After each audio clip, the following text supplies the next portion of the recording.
The end of Donald Trump's first term, in the wake of that violent insurrection that led to the deaths of 2 police officers, more than 100 others injured, our country's image around the world as a stable democracy thrown into doubt perhaps forever.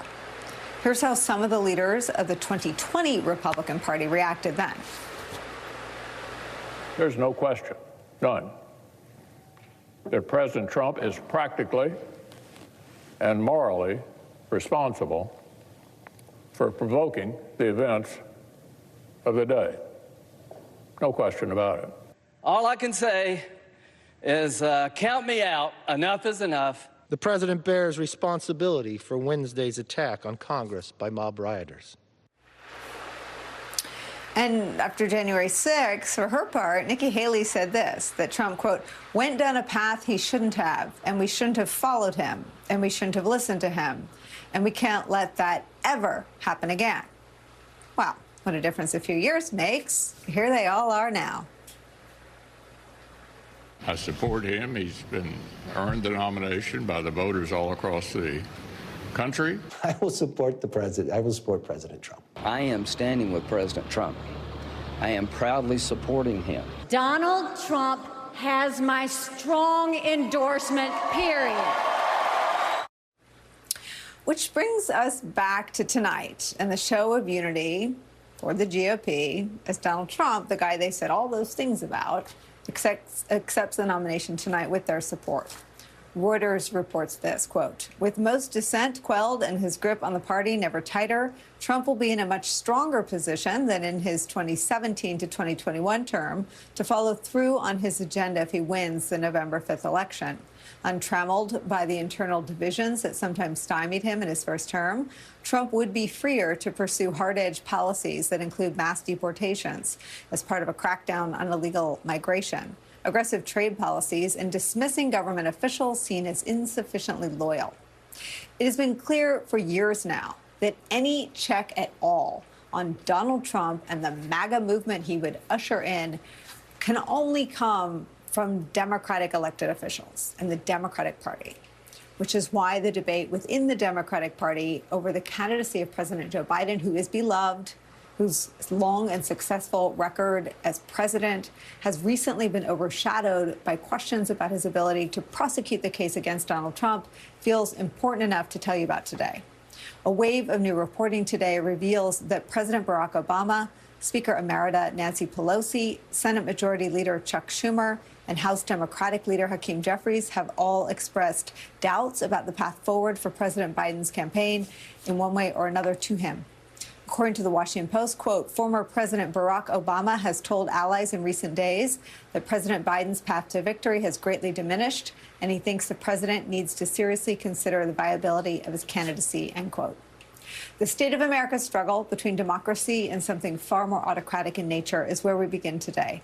In Milwaukee at the RNC, chief political columnist, host of the podcast In Politic for Puck, MSNBC national affairs analyst, my friend John Heilman's here, plus MSNBC columnist and contributor Charlie Sykes is here. NBC News correspondent Vaughn Hilliard is back with us. Also joining us, Democratic strategist and professor at Columbia University, MSNBC political analyst Basil Smikle. Basil, I start with you on this moment where Trump, 4 times indicted, twice impeached, convicted of 34 felonies, held liable for sexual abuse, referred to the Department of Justice by Mitch McConnell in that clip there. Detested for a moment, it seemed, by Kevin McCarthy, who didn't think that impeachment was fast enough, floated the 25th Amendment on a call with Republican leaders. They've all fallen in line, and here we go again. Yeah, here we go again. It was actually, when you started at the beginning saying that this is the 3rd time he's being nominated by his party, you really have to think it's not about protecting the country against where we think we might go if he's president. We are here already. The Republican Party is solidly behind him. And it is scary. You know, earlier today, Vice President Kamala Harris was talking in North Carolina, and as she laid out the case for why the Democratic Party is the alternative to the tearing down of democracy and talking about the economic wins and all of the wins of the Biden-Harris administration, I kept going back to Kendrick Lamar. I know we don't do hip-hop on this program, but I kept going back to Kendrick Lamar. I just want her to say, they're not like us, they're not like us. And I think that's really the theme of it all, right? That the Democratic Party, in this new coalition that has been created, and you've said it before, the biggest coalition that the party has at its disposal is an anti-Trump coalition, and it's absolutely true. This coalition is unlike what the party has dealt with before. It's tenuous, it's fragile, but it is one worth really digging down and deep into to bring together. And and the nervousness about this time, and I've discussed it, we've all discussed it, the nervousness about this time is, will the voter see the confidence that the party has in itself? Can that translate to the voter? And can that be used to really mobilize everybody to the polls? That's why this moment in time is so critical, to be able to instill that kind of confidence. But what we've seen on the stage night after night in this throughout the Republican convention, I want to be clear, it's not people who've evolved. They're people who've transacted. They've sold something of themselves to be able to stand on that stage and be able to, receive the accolades from Donald Trump and the rest of of his electorate. And it's scary because one wonders, what else he has in stores. But if you have any questions, it's laid out in the 900-page instruction manual called Project 2025.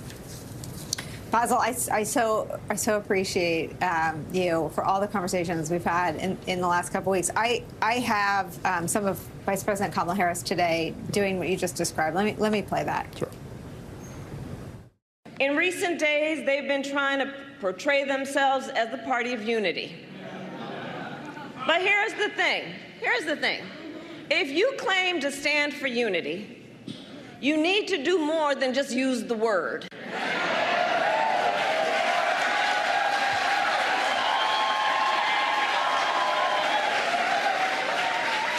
You cannot claim you stand for unity if you are pushing an agenda that deprives whole groups of Americans of basic freedoms, opportunity, and dignity.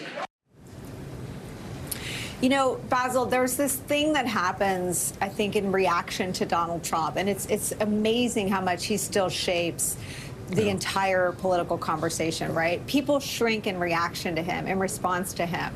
And Kamala Harris has, a lot of her speeches have happened in my hours. I've been fortunate the last couple of weeks. She's grown into that space. Yeah. And where he's sort of got the Republican Party, sort of slipping into all of his, wrinkles and creases, she's sort of elevated the entire conversation about the contrast. And it's about everybody. And I think one of the ways that humans have adapted to Trump is to say, oh, he won't come for me. It won't be me. Right. He's coming for everybody. I think that's clear in the 4 years of the presidency and the 4 years in sort of political exile, meeting with the likes of Nick Fuentes and Kanye, or whatever he calls himself. I mean, he will eventually come for everyone that isn't under his tent. No, that's true, yeah. What do you make, but just explain to me what you make of how this conversation is shaping up, specifically the things she's been pointing to. Well, there are a couple of things. One, it shows, and others have said this, that there's an incredible bench in the Democratic Party, right? That there are so many people who are so extraordinarily qualified at articulating the importance of this moment to talk about where we've been and where we have to go. But if you focus specifically on Vice President Harris, one of the things that I've talked so much about is over the last few years, she has been this administration's secret weapon. She has an intersectionality embedded within her that can speak to so many corners of the party about the so many different ways in which multiple policies affect all of these communities going forward, when you're talking about black women's maternal health, whether you're talking about, just racism, whether you talk about democracy.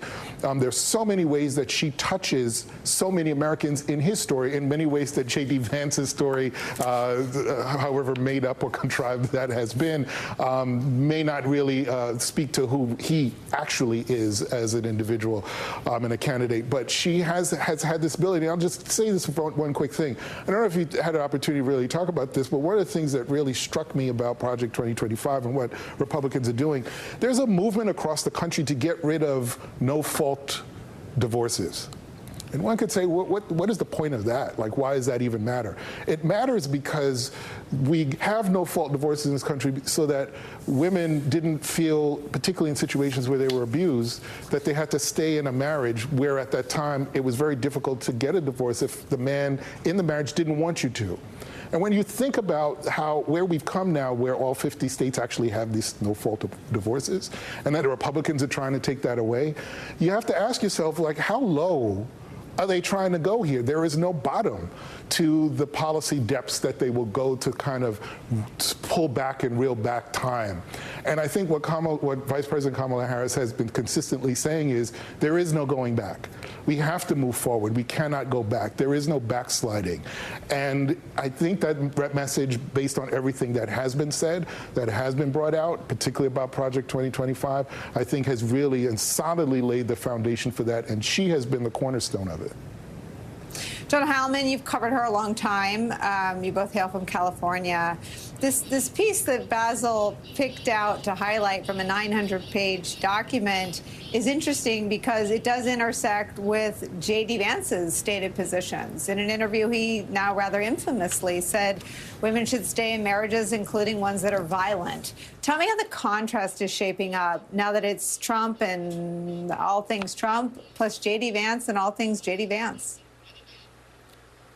Well, honestly, Nicolle, I mean, I don't want to jump ahead in the program, but I think the contrast. I think that the contrast would require a degree of focus that, frankly, right now the Democratic side doesn't have, because they are. I'm not to critique Vice President Harris's event today, but honestly, they are. And you've been there in a campaign, not quite in quite this place, but you know what it's like to be underwater, and when you're besieged, and when you're having an existential crisis in a campaign, you can be trying to do some things in the world. You might be able to Vice President can have a good event, you might be able to put out an ad, but in the end, all you're really doing is fielding the incoming on the matter at hand, which in this case is whether Joe Biden's going to end up remaining on at the top of this ticket or not. And I think, you know, what we're going to come out of this convention with is, because J.D. Vance, unlike Doug Burgum, who would have been a much harder target to do a contrast with, or unlike Marco Rubio, who is a very known commodity in American politics. Not to say that there weren't places where you could contrast yourself with Rubio's policies and points of view, but J.D. Vance was, among these three, the most incendiary, the most controversial, the one who's much furthest outside the mainstream of American political thought and of traditional Republican thought.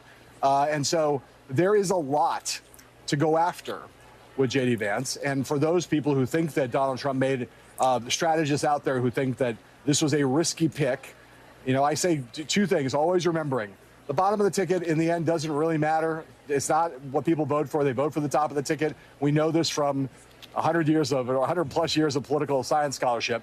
But it is the case that the vice presidential debate, which the Trump campaign now seems to be indicating they're willing to do the debate that the Biden campaign wants, whether that's going to be Kamala Harris or not, that's another question. But the earlier debate in the summer on CBS, not pushing for the later debate on Fox News that they had originally pushed for, that will be because of the fact that if Kamala Harris is still on the ticket and has not moved up on the ticket, that will be quite a thing. A couple of highly trained lawyers who will be able to do some rock'em sock'em robots on a lot of issues, and it might be a place where, because of how controversial a lot of the issues that he's embraced are, it might be a place where a vice presidential debate might matter more than they traditionally do. Well, let's deal with the injection of sort of reality-based analysis that you started with then, John Heilman. There is a sense of paralysis, and I wonder if that inability to sort of dig out of the crisis mode in terms of donors, in terms of stories, in terms of Democratic officials writing letters. Jamie Raskin has a new letter out today that's searing and eloquent and devastating politically for Joe Biden. Just tell me your understanding of the state of play. Well, look, just to say that in general, when the other party is holding its convention, although the party that's not holding the convention will try to counter-program some. That's traditionally the case. But in reality, you are the campaign. Whatever party is holding its convention is going to dominate media. And so in some ways, this actually isn't the worst week for there to be paralysis on the other side, because this was going to be the moment where the Republicans are going to have roadblock coverage, and especially after what happened last weekend with Donald Trump. That was going to get the stage is theirs this week, and the stage is his. Now, having said that, I think that for a lot of Democrats, whether they are on the side of wanting to see Joe Biden bow out, or they're on the side of wanting to see Joe Biden stay in, a lot of Democrats are freaking out on top of the original freak out over the fact that we're 3 weeks into this now, and there's still not clarity, and there's still not a resolution. And for all of the people who are going to say Joe Biden is making it very clear that he's staying on the ticket, I think that we have now seen that wall. This is the thing that, as you know, Nicolle, in politics, you say you're staying in the race until the moment you drop out.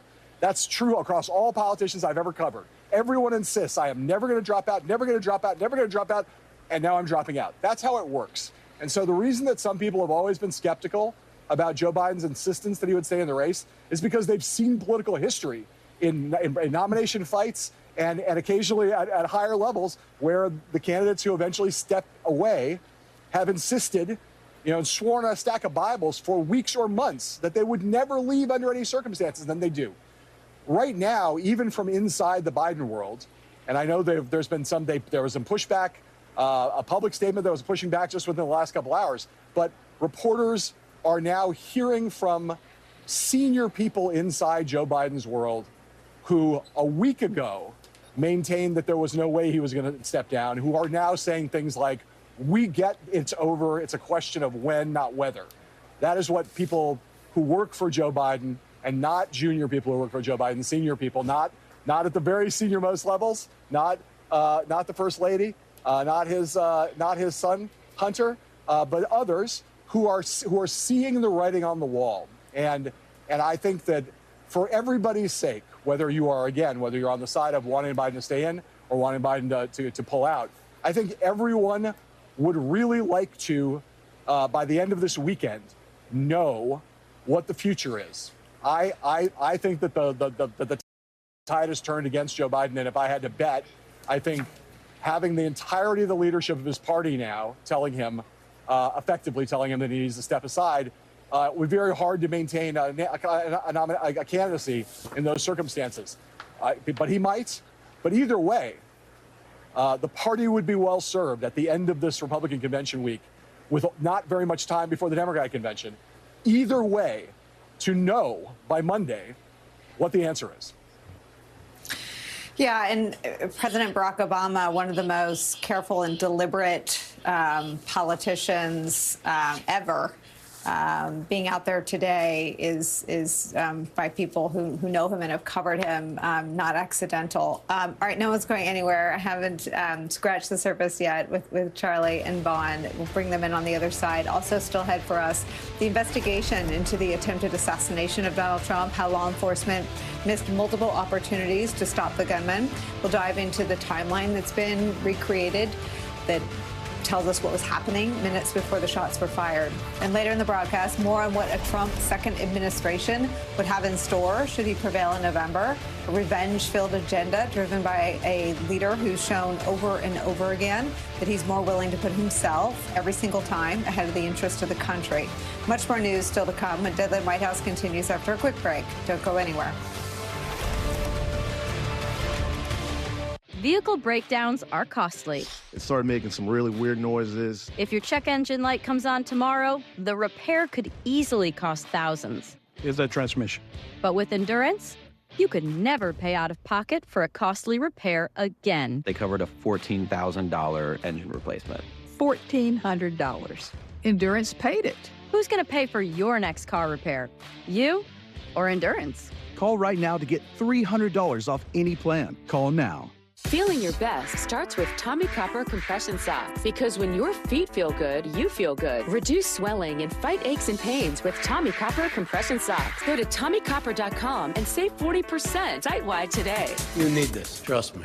After careful review of medical guidance and research on pain relief, my recommendation is simple. Every home should have Salon-Pause. Powerful, yet non-addictive. Targeted and long-lasting. I recommend Salon-Pause. It's good medicine. He sent me to... These bills are crazy. She has no idea she's sitting on a gold mine. Well, she doesn't know that if she owns a life insurance policy of $100,000 or more, she can sell all or part of it to Coventry for cash, even a term policy. Even a term policy? Even a term policy! Find out if you're sitting on a gold mine. Call Coventry Direct today at 800-738-1300 or visit coventrydirect.com. My favorite babysitter is Annalisa. She's pretty good. She's like my grandma. She says, "Hola, ¿cómo estás?" She plays with me. She helps you feel better. Bugs and insects are healthy for you. Amelia took us to the beach. She teaches me some gymnastics. We like color. We draw flowers, and then we go skateboarding. From babysitters to nannies to daycare centers, find all the care you need at care.com. I'm certain it's level 5. Are you for Imprint certain? Certainty matters. 4imprint is your home for promo gear to wow clients and inspire your team. Check out 4imprint.com. 4imprint, for certain. We're coming together for our yearly service project and running a t-shirt fundraiser through Custom Ink to help the cause. Plus, their design services team helped us get a design we love. Come together for a cause. Get started today at customink.com.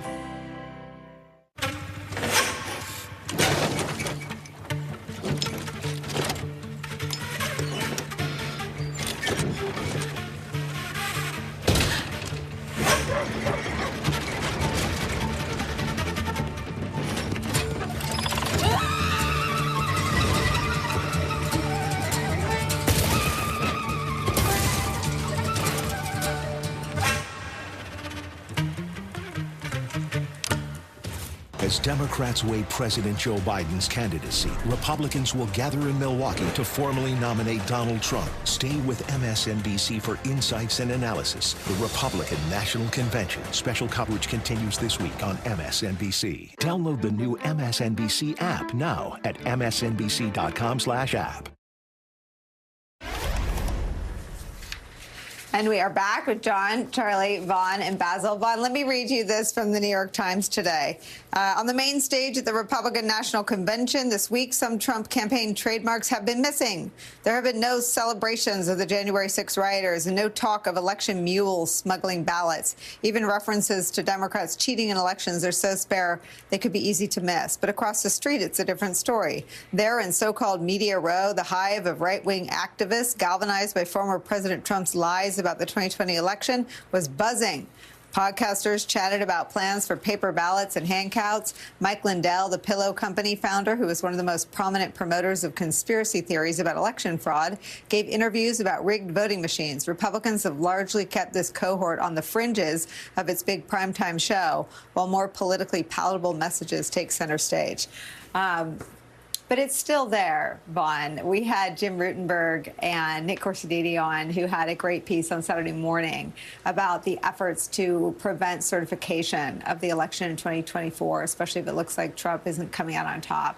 Just talk about how that's been papered over this week. And if I may, I think that the individual who received the greatest ovation last night was none other than Peter Navarro, who came straight from federal prison, straight here to Milwaukee to the stage to deliver a message that he spent 3 months in prison because he refused to comply with a congressional subpoena from the January 6th Select Committee. And the invitation to Peter Navarro to speak on this stage, and Peter Navarro told us that he was not asked to edit any of the contents of his speeches, were, I think, notable because unlike the Democratic Party right now, let's be clear, this is a Republican Party, Nicolle, that is not scared of its own shadow. It is not scared of who it is or who it is associated with. A few moments ago, we saw Paul Manafort here on the convention floor. Of course, Paul Manafort was pardoned in 2020 by Donald Trump after he was found guilty on federal charges of bank and tax fraud and sentenced to 7 years in prison. You also have the likes of Roger Stone here in Milwaukee. He was also pardoned by Donald Trump. You also have Rudy Giuliani here on the convention floor. You also have a number of fake electors on the convention floor. You have Sheriff Joe Arpaio, who you'll recall was the very first individual to receive a pardon on federal charges from Donald Trump here. And this is a party that understands it doesn't need Paul Ryan to win Wisconsin.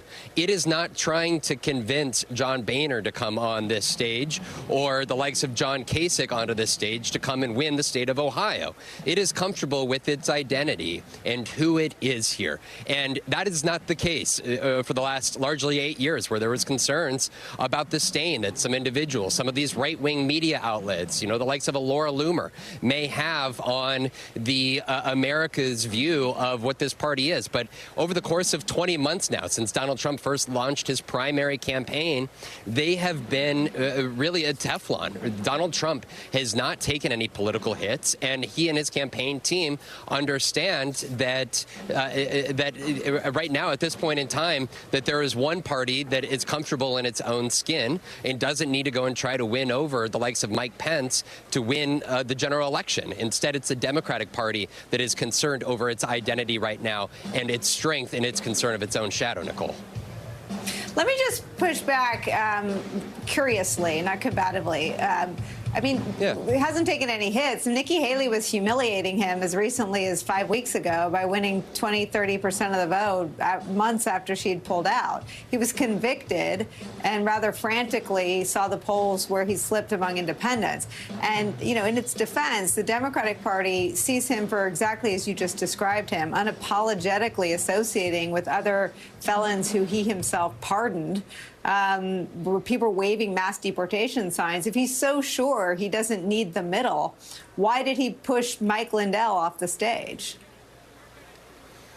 I think two parts of that. I think, Nicolle, it's a good question on the Mike Lindell front. I think, to be very fair, it's a question that I should ask.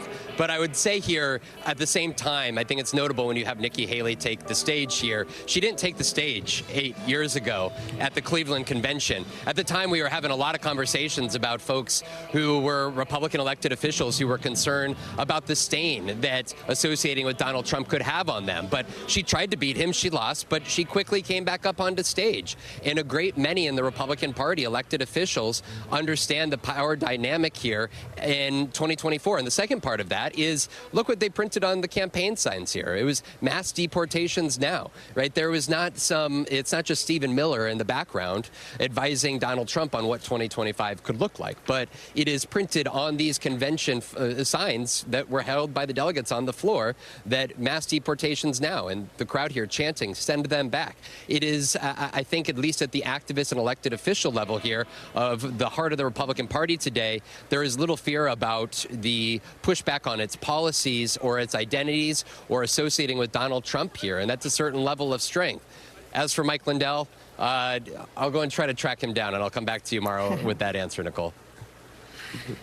Charlie, I accept all of Vaughn's reporting as the final word and as fact. And I think that they feel strong doesn't mean they are strong electorally. And I think this is where the whole frame around the process on the Democratic side is premature and could end up being wrong. It's a sign of strength that the Democrats understand that an effectively prosecuted case against all that thinking it's good that Laura Loomer's walking around and everyone's wearing, mass deportation signs in their bag and getting ready to wave them around in front of the cameras because they're unashamed isn't the same as being unafraid of losing. If they were unafraid of losing, they wouldn't be rigging the certification process. They wouldn't be suppressing the vote in every way they have. They wouldn't be filing lawsuits to make sure that no one can drop off a 4-time signed ballot in a drop box, which is the most secure kind of ballot. So the projection of strength is central to Donald Trump's brand, but it should never be conflated with actual political strength. Well, it also shouldn't be conflated with anything that is normal in American politics. And we've said this before, but think about where we are tonight. Think about where we are this week. I think it was Lenin who said that sometimes whole decades happen in weeks. Sometimes now it feels like whole decades are happening in days. And, we shouldn't look away from how bizarre it is that this convention, which is very optimistic and very cocky, is about to nominate a 2-time impeached former president who tried to overthrow the election, who incited an attack on the Capitol, who is a convicted felon, who's been found liable for rape. And yet they are all in on this. And as Vaughn has also said, they're all in on some of the most extreme elements of this agenda. So I hope that people don't get distracted by the show here or think that, tonight Donald Trump became presidential, because he's still the same guy. And this party may be feeling the wind at its back right now, and there's some reason for that. But also, we need to focus on what are you actually saying? And I'm glad he mentioned the mass deportation, because, before anyone says we have a new tone or they're moderating it or this was a different Donald Trump has told us who and what he is many times over the last few years. And one of the things that this convention is absolutely committed to doing is the forcible deportation of maybe 10 to 20 million migrants. Now, that would be one of the great humanitarian, I think, crises of our time. And they haven't explained how they're going to do that. Deploying the military, rounding people up, demanding their papers, separating families, putting them in mass detention camps, putting hundreds of thousands of people in boxcars. And so while the Republicans are celebrating how great this moment is, these questions are still hanging over them, as is how totally strange it is for a party of law and order to be embracing one convicted felon after another. So again, as we talk about this, let's not get distracted by this political moment or this political poll or the mood of the people who are here and forget what the stakes are for the rest of us. Charlie, it's such a good point. I mean, I believe it's also a rather low, the ratings are pretty low. And I thought after surviving an assassination attempt that a lot of people who might not be, every 4-year convention watchers would be tuning in. The ratings don't suggest that a lot of people are watching. J.D. Vance is a very extreme person in the views that he's expressed as an elected official in a year and a half, and before that as a pundit. There's been nothing projected that suggests they will not barrel the country into the page-by-page detailed plans of Project 2025. No rejection of it, no evidence that's not what's in store. What is your sense of the opportunities for the case that can be made against him once that sort of head-to-head starts in earnest?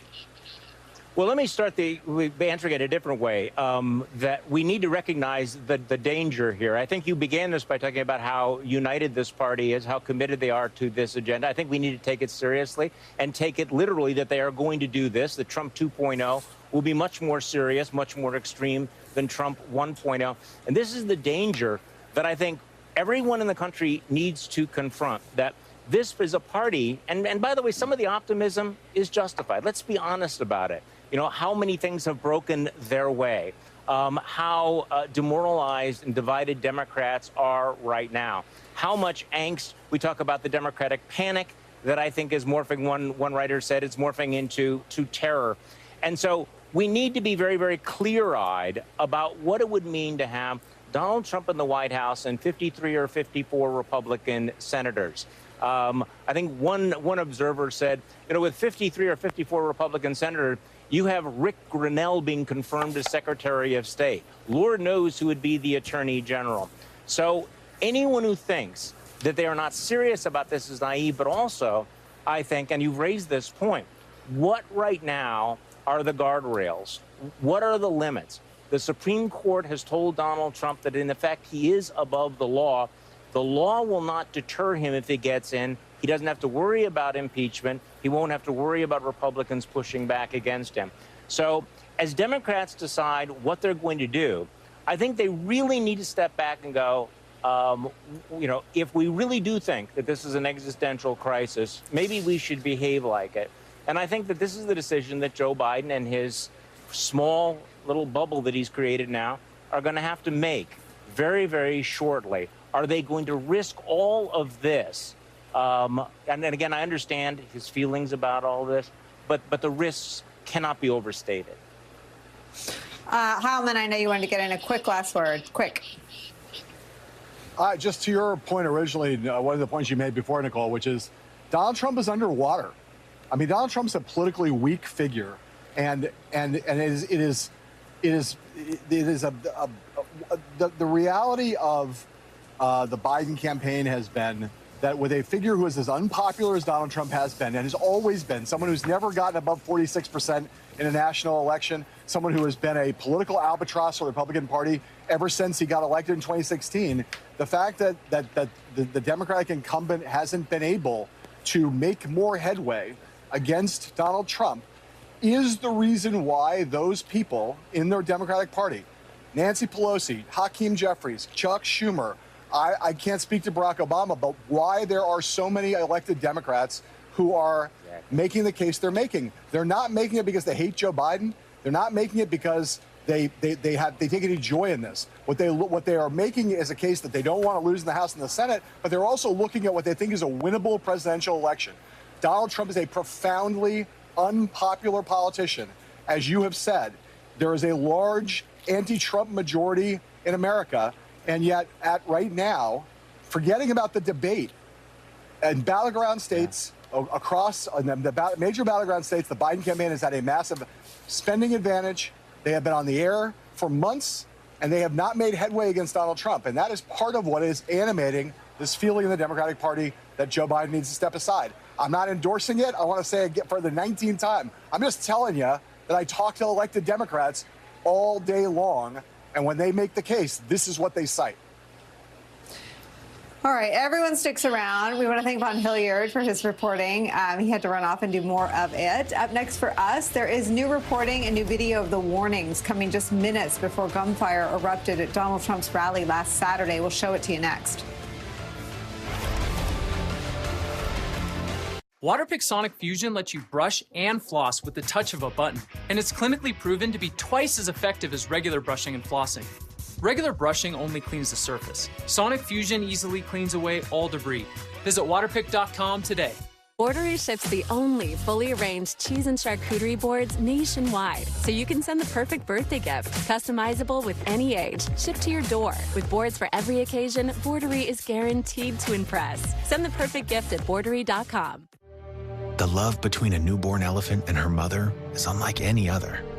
It's an unbreakable, lifelong bond.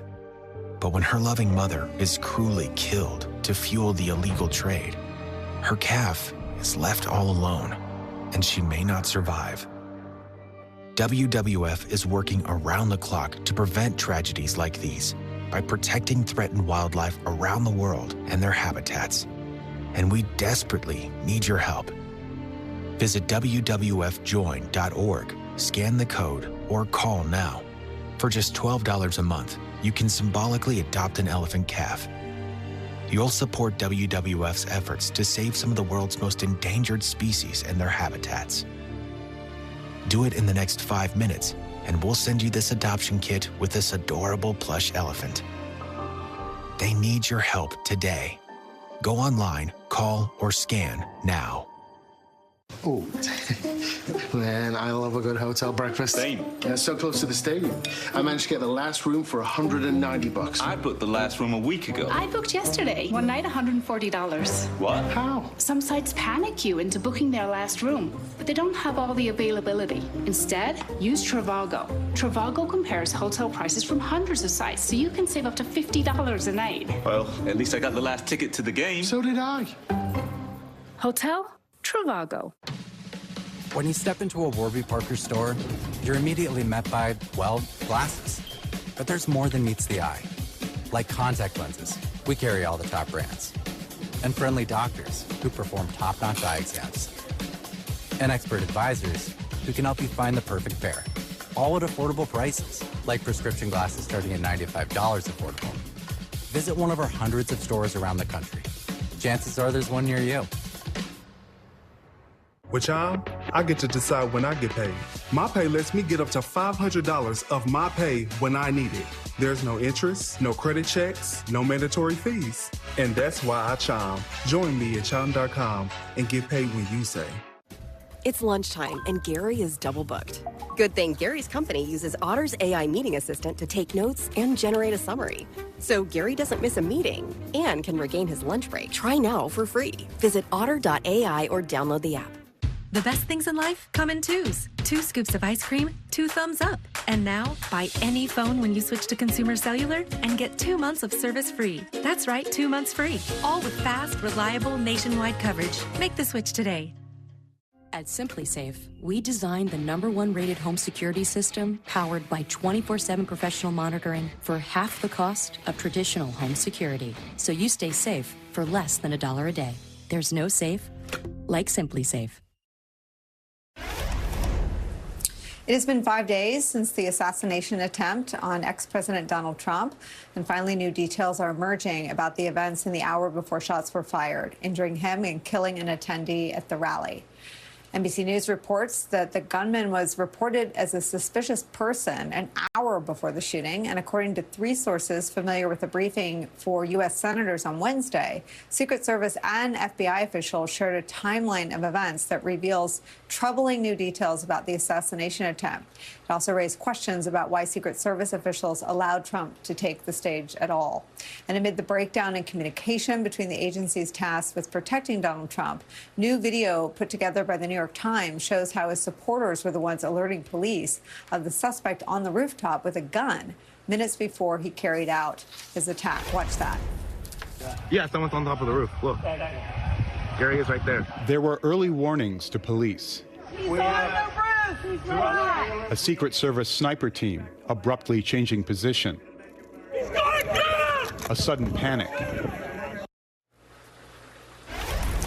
Joining our conversation, NBC News investigations correspondent Tom Winter.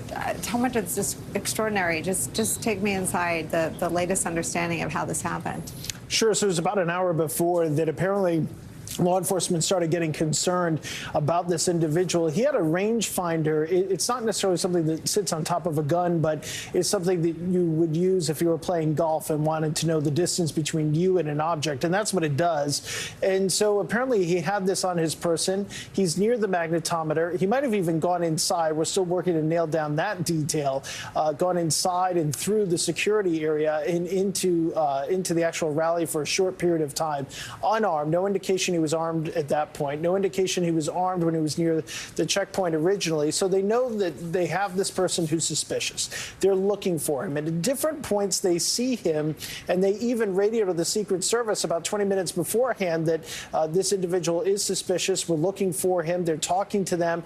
And then it's within approximately 2 minutes that they actually radio in and say, this person is on the roof. Now, the question was, was he armed at that time? Well, we know when he was on the roof at some point shortly before they radio in, he was armed because that's what local police saw, and that's what they saw with their own 2 eyes and dropped off of the roof as they went to climb up it. We've reported that previously.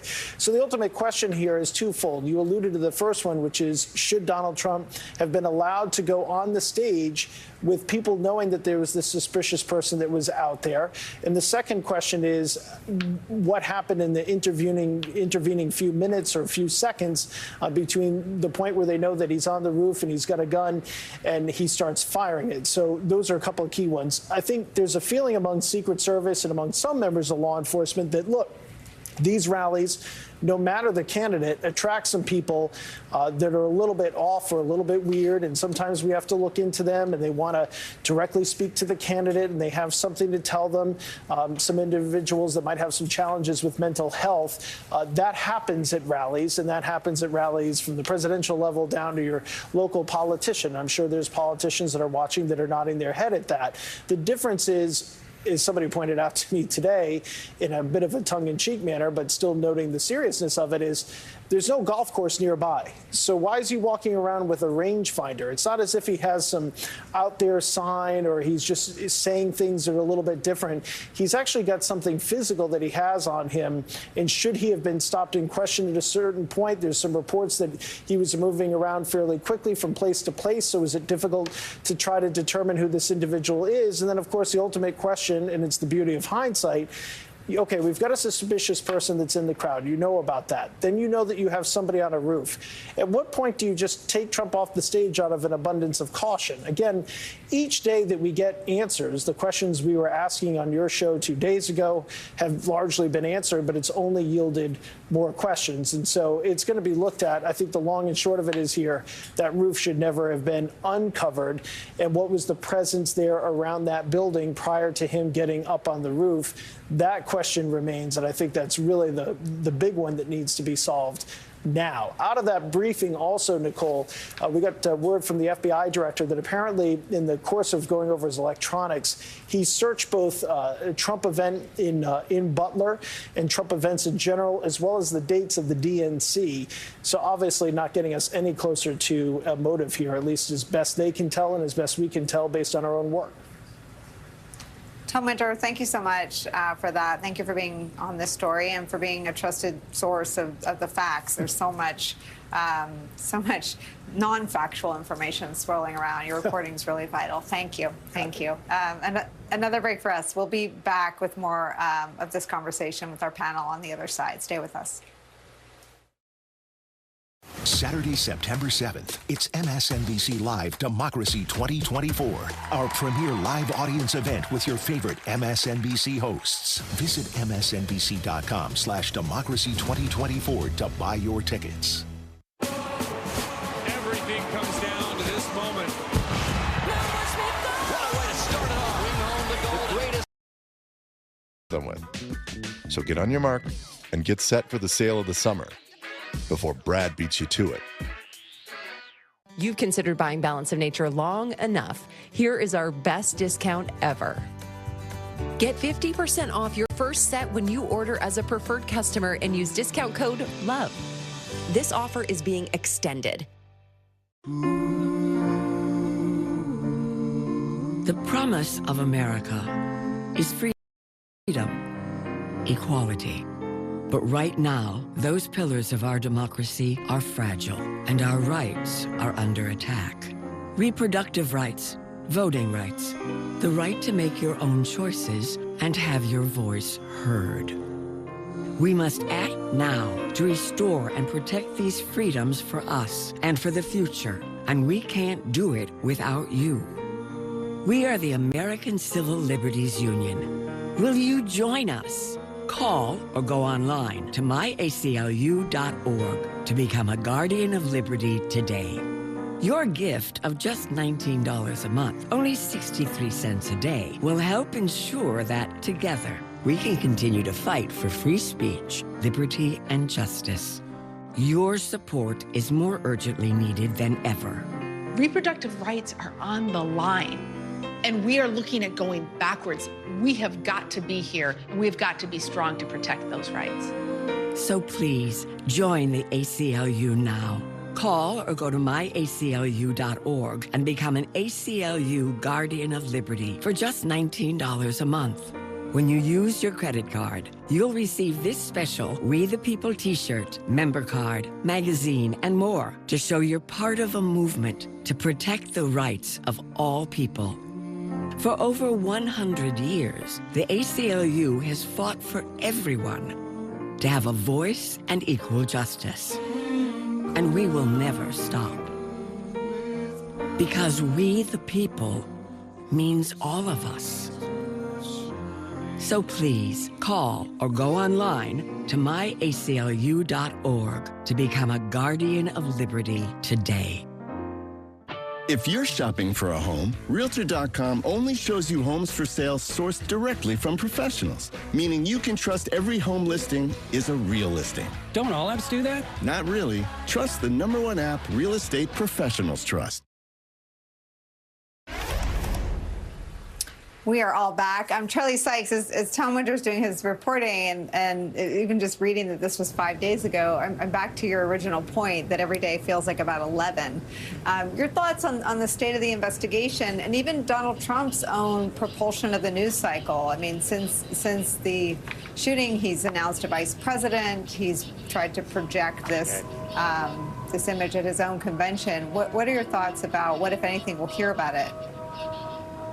Well, I mean, there's no question about the political fallout from this attack. It really has galvanized support here at the convention. I mean, he's able to portray himself as both a hero and as a martyr. And obviously, this investigation raises some really troubling questions about the competence of both the Secret Service and the local police. And of course, you know that in our current environment, it will lead to all sorts of conspiracy theories here. But I think the other interesting thing that is developing is that the closer you look at the shooter, the less clear it becomes that he was politically motivated here. Look, I mean, I believe that we do need to lower the tone of political rhetoric. I do believe, and we've talked about this before, violent rhetoric can lead to actual acts of violence. In this particular case, it's not clear what motivated the shooter, and really it highlights how reckless and irresponsible some of the reaction was. Some of the things that J.D. Vance said shortly afterwards. People like Marjorie Taylor Greene have said. And I do think that at some point they need to be held accountable for that as well. But at this moment, there's no question about it that politically this has given a lot of momentum to Donald Trump right here. You can see this. And you're going to see when he walks out later tonight, it's going to be a very emotional, very dramatic moment. And I guess this is where I just say, you know, that we need to separate the show and the moment from the long-term stakes here, because this story is changing and evolving very quickly. Yeah, I mean, John Heilman, the nature of our politics, I'd say for the last 9 years, which is that all the laws seem different, right? January 6th should have changed the entire frame around our politics and political violence. It didn't. The heinous attack on Paul Pelosi should have changed the way Democrats and Republicans talk about each other. It didn't. Republicans circulated conspiracy theories. Donald Trump amplified them.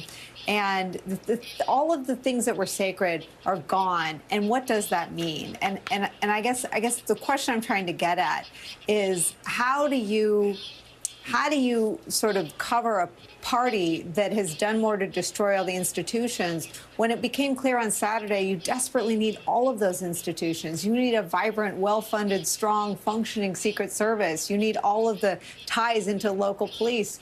You need all that to work. You need all that to be bolstered and supported to keep Donald Trump and Joe Biden and everybody safe. Nicolle, it's a very large question to be asking here. Well, how do you solve for the toxic hellhole that our political discourse has become over the course of the last 20 years?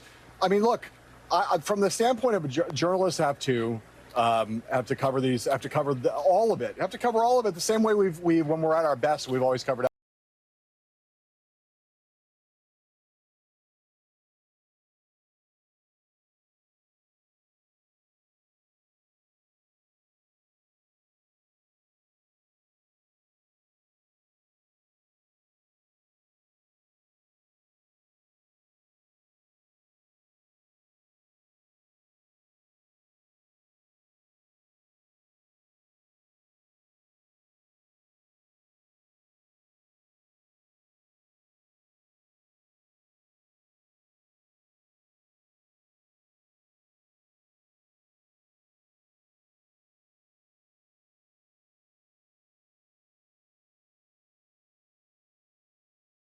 John Howman, Charlie Sykes, Basil's Michael, thank you for spending the hour with us. We're so grateful. Up next, how Republicans have spent 4 days working to whitewash the 4 years Donald Trump spent in the White House as the nation's president. The next hour of Deadline White House starts after a quick break.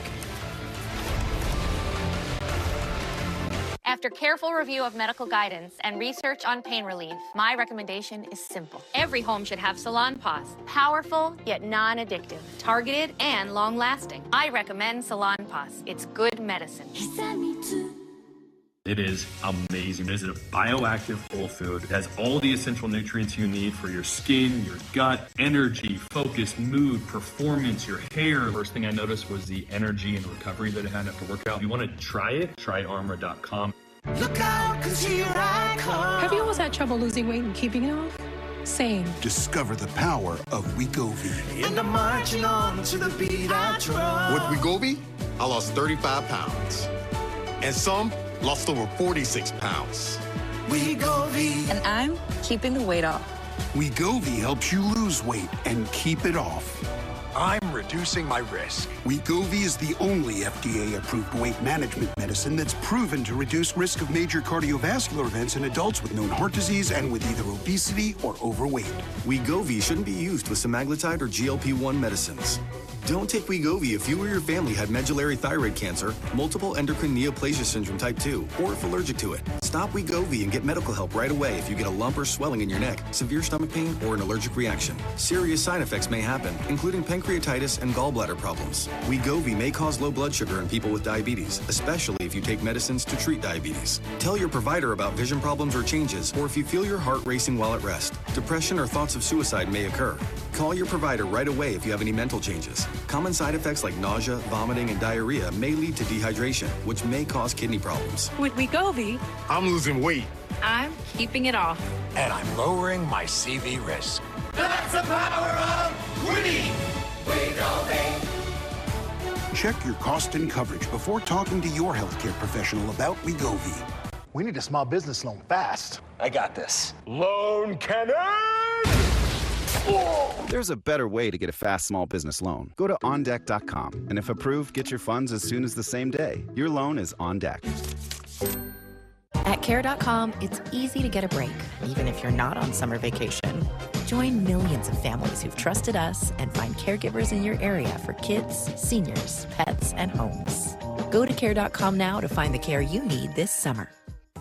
Homeowners, when your water or sewer line breaks, it's expensive and often not covered by basic homeowners insurance. You could pay thousands. Finding a good contractor can be tough. Want this guy doing the job? With a plan from HomeServe, call us. We'll send a contractor, and there's no big bill. Easy. But don't wait. Get a plan from HomeServe before a line breaks. Go online now. Plans from HomeServe start at just $7.99 a month. Call 1-833-735-4495 or visit homeserve.com.